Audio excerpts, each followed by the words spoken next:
I've always said it that it's not the job of government to provide jobs, but to create an enabling environment for businesses to thrive, and businesses will create the job.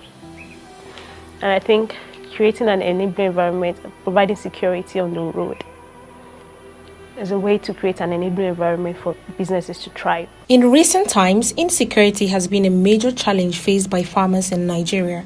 Conflicts between herdsmen and farm owners, the activities of bandits and kidnappers have left several farmers dead and many injured, with the surviving ones too afraid to go back to their farmlands. From north to south, east to west, these enemies of the state continue to attack citizens despite the efforts of security agencies to bring an end to the conflict. But as the activities of Boko Haram insurgents, bandits, kidnappers, and Fulani herdsmen go unchecked, the future of agriculture in Nigeria gets bleaker with each passing day. In July 2020, Modupe Oyetosho, an entrepreneur and an ambitious farmer who started farming about 5 years ago, was kidnapped and a fiance shot dead in Lalante town in Oyo State on their way back from their farm heading to Ibadan. Oyetosho and Fiance, a young graduate and master's degree holder, had one day hoped that their agricultural endeavor would be part of the alternatives to food importation in the country. Modupe in an interview revealed that she spent several days with the kidnappers in the bush, tied, blindfolded, without food or water, while being moved from one location to the other in the thick forest. So when it was 6 o'clock, they asked me to call my parents and tell them that they were demanding for 50 million naira for me to be released. So I called my dad, and he also was begging them 50 million. How? He was trying to plead with them, and they just told him if he wanted to see me alive, he had better find it. Omotosho further revealed that while conversing with the kidnappers, they told her they were not herdsmen, but rather career kidnappers, and as such, it was just business for them. That was when they were telling me that they don't have cattle. They don't have cattle. The only thing they do is to kidnap for money. All they want was money. That was when they were telling me that next time when you see robbers, you stop, don't run. That what they want is just money. I should just have stopped, And even one of them was even telling me later that he said it in Yoruba that Yomagbakadara, like you just have to take fate as it comes, And now I think about it, probably they were thinking about my fiance, because they were telling me that I should just take it that is how sometimes life happens, like that. So at this time they had human face. Yes. Not all of them. It was one of them that was telling me that I should just take life as it came, that they also are just trying to make a living, because Nigeria is difficult.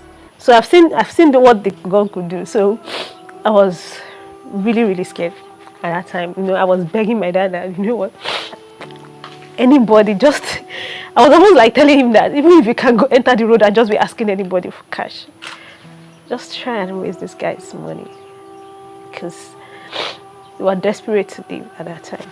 And they were also telling me then that if they don't bring it, they can equally kill me and get buyers for the body. Buyers for the body. That was what they said. That there are people who buy the head, body parts. So they sell body parts. I mean, I don't know why they would say that, but that was what they said, that if he doesn't do that they have nothing to lose, that they will still make their money. In her narration, she explained how the kidnappers released her to her father alive after they collected the ransom. So it was a long distance from where they collected the money, because it took me around 15 minutes to get to where my dad was. So he walked me down. So they told him to put on his headlight. So when we got to a point where I could see it, he asked me to go on. Despite it all, Modupe was back on a farm a week after her release. She explained that the 1,000-acre farm wasn't as scary as the road leading to it. She pleaded with the Oyo State Governor, Seyi Makinde, to create an enabling environment for businesses in the state, as several farmers have had to also abandon their farms owing to the growing insecurity in the state. According to her, 2 other farmers were also kidnapped 2 days after her abduction on the same road, and there hasn't been any news of them since. Reacting to the incident, Governor Seyi Makinde sympathized with her and reassured residents of the state that his administration would work on improving the security and intelligence architecture of the state, while promising to reach out to her personally.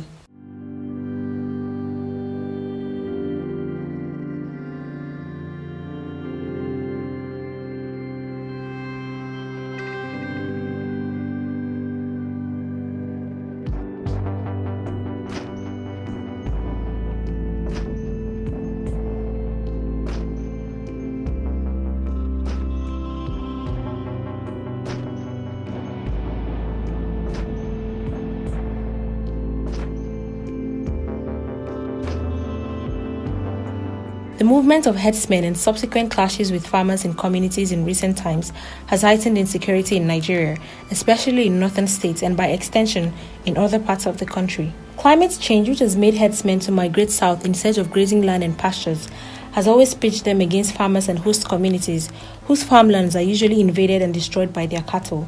This has resulted in an increase in conflict, death, displacement, property damage, and has threatened food security in the country, with recent statistics showing a sharp increase in food price inflation. As clearly evidenced in recent security reports, Modupe's case is not an isolated incident.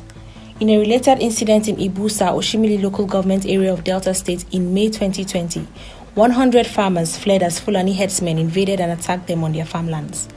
The farmers reportedly claimed the herdsmen had released their cows to roam freely on their farmlands, thereby damaging their crops. Subsequently, the herdsmen also pounced on them, forcing them to run for their lives. Also, in February 2020, in a community in Anambra State, a herder who invaded a yam farm with his cattle fought back and threatened to kill the farm owner when he questioned him about trespassing and destroying his farm produce. Despite the government's claim of being on top of the security situation in the country, these killings never seem to stop. While acknowledging the gallant efforts of the troops on the front line of this war, it seems more needs to be done to bring these killings to a complete stop. If the insecurity situation continues, experts have warned of impending food shortage in the country, as most farmers have abandoned their farmlands.